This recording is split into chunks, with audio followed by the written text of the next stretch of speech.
officially back up to nasty weather again. It was over 100 in the truck just a minute ago. Anyway, I went and I fixed the Radio Shack radio, but I decided today to grab the Alinco. It hasn't been in here in a while. I'm gonna roll the window up. Temperature's starting to drop. The AC's kicking on.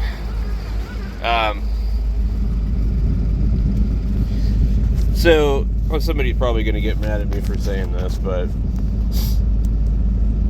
I bought this radio, I think, for like, if I remember correctly, it was either $40 or $80, and it was on offer up, and it was listed as a CB radio, and it came with a very short cord that they had attempted to hook a cigarette lighter plug wire to. So, and then it had a piece of coax coming off the back, a little short piece, and I think there was like a wire twisted to it. So there was a pretty good chance it was going to be burned up. Well, it obviously came from a CBer, and this lady that was selling it obviously knew nothing about it, and she said somebody traded it to her. She ran like a thrift store, some kind, like this little tiny one. Anyway,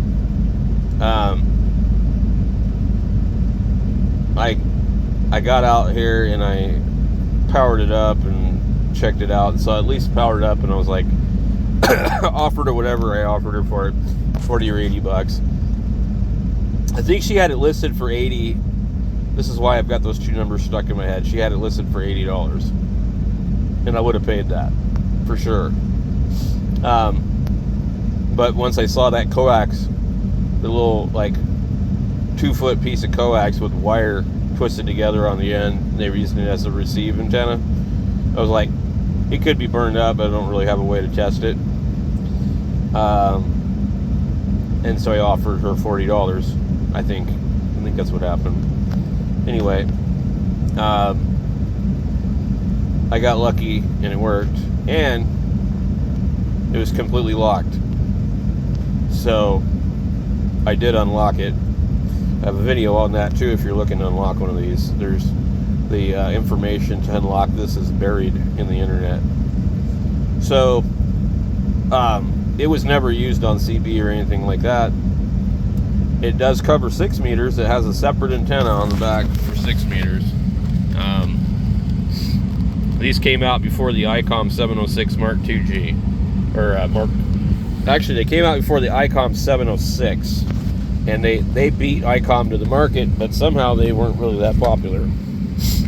So, but I think it's a better radio in my opinion, with some exceptions. There isn't really a menu on here. It sounds good. It's good on AM. It doesn't have a mic gain though. It doesn't have an SWR meter.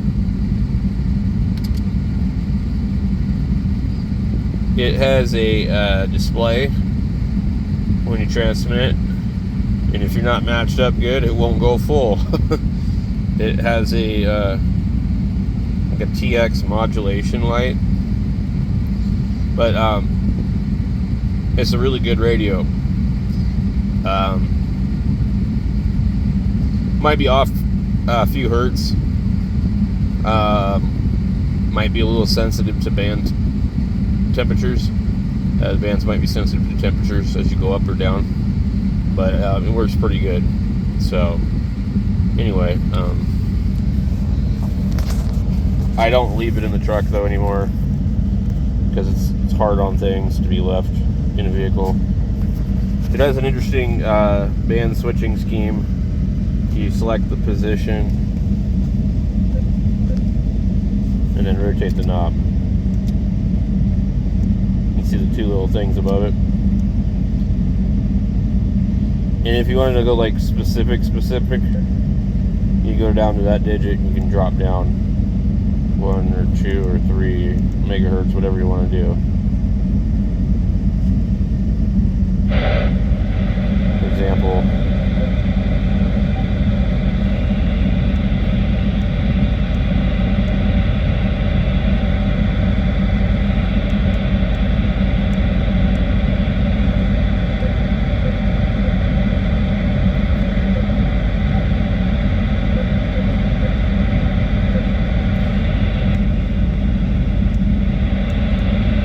Not really, it doesn't go in the steps that you would want if you were trying to like scan the CB channels.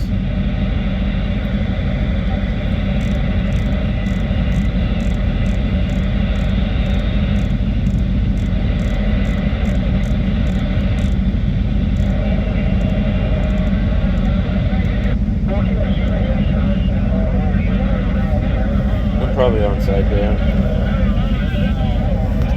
I'm trying to keep this where the sun is not. There is a filter.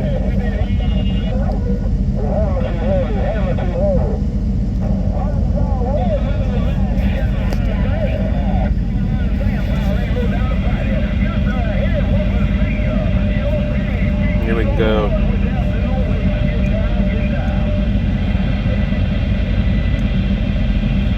Go to 10 meters. Come on. The sun is tearing me up, guys.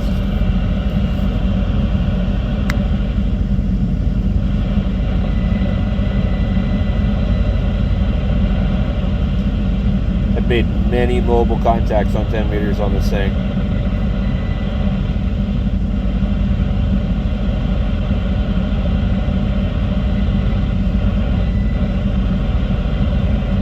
Don't see anything.